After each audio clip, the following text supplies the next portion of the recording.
I am anger. I am angry. Instead of telling myself it's okay to cry, I went deep into the emotions. As I pushed myself to that dark place, my brain went through the motions of my session with Mr. Farhani, and I felt the emotions that I felt as I scribbled the lines and then found the images. I am anger. I started vocalizing that, resonating it with my darkness. I felt the anger, hot, burning in my throat, and I screamed, I am angry! I've tried talk therapy. I've seen countless therapists who have all tried to help. But the problem with talk therapy is I'm working from my neocortex, my rational brain, instead of digging deep to feel my emotions. I start analyzing everything.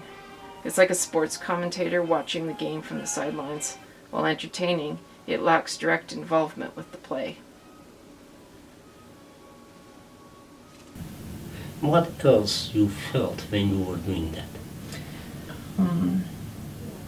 There's a little bit of a resistance, almost like running into a bit of a wall, that allowing myself to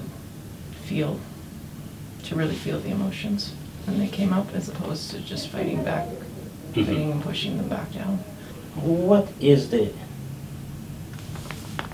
person represents for you, or tells for you, or to you? Well, I find myself focusing on this part, the womb of it. All right. And, I've had 4 children. All right. I was a mom at 19, and so I've given up more than half my life to raising kids. I keep telling everybody I'm going through a midlife crisis right now because I'm rebelling against everything. All right. That's all right. Show that in a midlife crisis in a way you want. For me, the symbol that I think is representing it for me right now, not the witch. The strength, knowledge, power. All right. Without Where can you put yourself between those? Because what are you describing over there is a characteristic of the self. Where is the self itself? She's been so pulled in so many different directions for the last 20 years that her edges, like who she is and where she fits into the world, are very blurry. Because all 3 are your characters. Yeah. So it's part of the self. Deep down, my body remembers. It's in the little habits of silencing myself to protect myself, of not standing up for what I need, of holding my shoulders so tight I forget to breathe, of fearing to face the nightmares when I close my eyes, even avoiding my writing for fear of the words that will fall out of the tip of my pen. About the fight, flight, or freeze, one of the things that is how integrated we are. It's not, I mentioned the 2 parts of the brain, but it's not just the brain, it's the body too. Yeah. That again, those responses are very, very physical. And so some of the more experiential kinds of therapies involve the body. If somebody is experiencing a physical response to a situation, to have a physical support in, again, like touching something, moving something, feeling something with the senses, I think helps with that understanding that it's a whole person thing. It's not just talking. It's a whole person. I can imagine the feel of the bat in my hands, the weight of swinging it around, the satisfying crash. Why isn't imagining it enough to release the emotions? I think it's because I'm still too much in my head. I need to feel the reverberation of the crash up through my arms, through my nervous system, shaking loose the stuck emotions. The anger repressed for so long, I've forgotten its taste.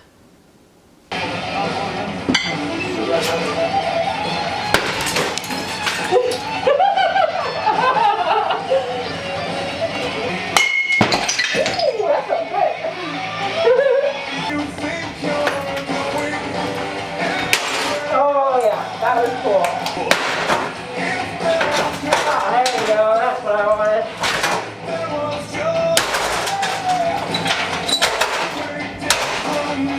Personally, I think there's a therapeutic result to it. I've talked to therapists here in town. I met one this summer, garage sailing, and I was explaining to her the idea, buying some stuff to smash, and she thought it was phenomenal. She recommends to her clients about hitting a pillow with a baseball bat to let out some frustrations.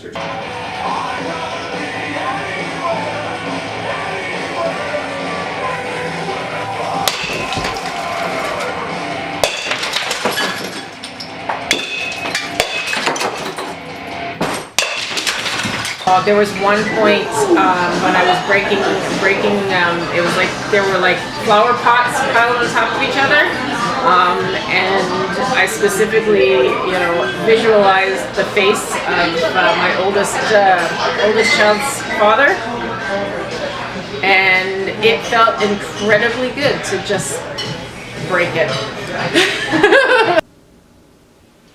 My body lives in fight or flight mode. My shoulders are up around my ears. I often notice I'm holding my breath. I'm always waiting for more pain, for the next shoe to drop, for the trigger that sends me running for cover. Making our way into pigeon, bringing left knee towards the left hand. Yin yoga is a more passive yoga. Its focus is on stretching and holding poses for several minutes. I credit Alan's classes with getting me through the last year. The Yin Yoga grounded me into my body. I could feel my muscles flex, stretch, and move. It connected me more solidly to my life. Walking hands forward, making your way into a forward fold. And deepening your breath into the sides of your body, and once again, relaxing jaw. Relaxing face, relaxing brain. Expressing the anger, feeling the anger living and alive within me, how it has permeated everything, how I am so attached to it, how it has defined me, how I have let it define me, how I don't know how to let it go because what will I be without my anger? My anger is righteous. It has a purpose. It allows me to run away. It allows me to build the walls so I don't have to connect. An excuse to avoid being hurt, being seen, being felt. But it makes me the victim when I don't want to be. It prevents me from being what I can be. The last 6 months or so, I have been feeling a bit like I'm having a midlife crisis. But it's more about taking back my power. Carrie talked about people slicing me up, taking pieces, me giving away the pieces, sometimes willingly, sometimes not. You can back it up so How I'm tired of being sliced and diced.